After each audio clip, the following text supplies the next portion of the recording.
Everybody has seen this by now. Yes, this is the dragging incident. I should give you a dragging alert, I guess.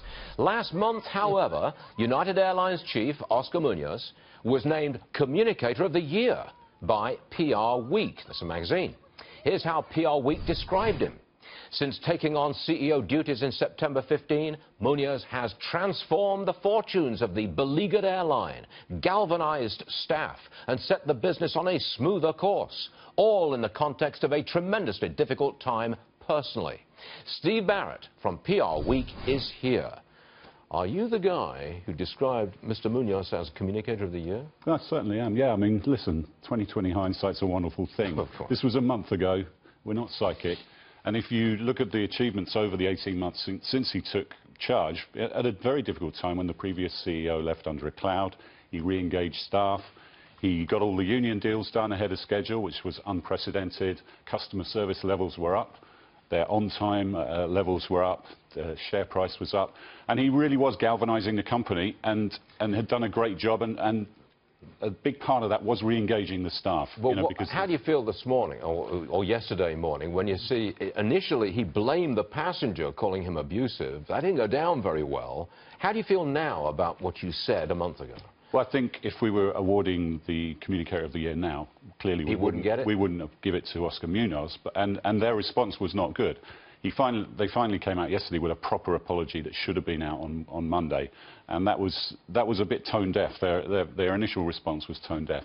I see he was interviewed this morning, and he said it was system failures, and that's an important point. The way they approach overbooking, the way people are removed from planes, clearly that was a horrific optics for the company, and he had to do something more faster and more, in a much better style than they did. You run PRWeek. Now, I would put it to you that United Airlines has just suffered a PR catastrophe. Not necessarily that they could see coming, but they didn't do right. I think that phrase, PR catastrophe, is used a lot, but let's look at the reasons behind this. The reason behind this were the way they treat overbookings and the way they get people off planes. It's a systemic failure that then was exacerbated by bad communications. They should have come out and done what they did yesterday, and I applaud them for doing that. But if you go back to the very beginning, when they'd overbooked, why didn't they just keep upping the price, upping the value of the discount coupon that they give to people? I mean, they stopped at 1,000. Why didn't they go to 2,000 and 3,000? It's a really good point, because it's going to cost them more in the long run, isn't it? To say the least. The systemic failures are what's wrong here, and he said in his statement yesterday, and he addressed that, and he said they were going to look at it and review it. They were no longer going to have airport cops coming on board, and actually the Chicago Aviation Department did come out immediately. They handled this from a communications point of view a lot better than United. They put that officer on administrative leave, and they said it was unacceptable and not the right behaviour. You know, from the PR standpoint, I think Delta did a lot better job last week when they were dealing with overbooking, and they gave gift certificates from American Express and Bloomingdale's and Best Buy, I think. That's a better PR approach, isn't it? Buy them out. It's not a PR approach, it's an operational approach. I think that you don't want these things being done on the plane, for one thing. That's not a good environment.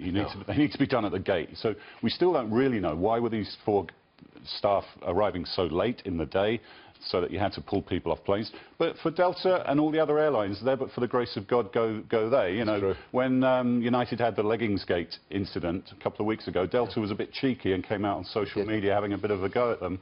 But, you know, just watch out. We saw with Uber, we saw with Pepsi last week. Every company now has to have a plan in place, and they have to be ready for something like this to happen. When everybody's got a phone, everybody's got a camera phone, everybody can show everybody in the world an unfortunate incident. Absolutely. Which raises the value of PR people, does it not? Absolutely. That's why you're on this programme this morning. You're worth your weight in gold. PR people have to be involved in these decisions. And you wonder, with the Pepsi ad last week, were they involved? Did anyone from the PR department look at that and say, are you sure about this, guys? And were they involved enough in this statement? Or were the lawyers, you know, dictating this? I don't know that. That's why you're on this programme. You came on because you want to boost the position of PR professionals in America. I don't blame you in the slightest. It's something that is really important, and it has a big impact on companies' value, and you've seen that with the share price changes over the last day or so. You know what's invaluable, Steve?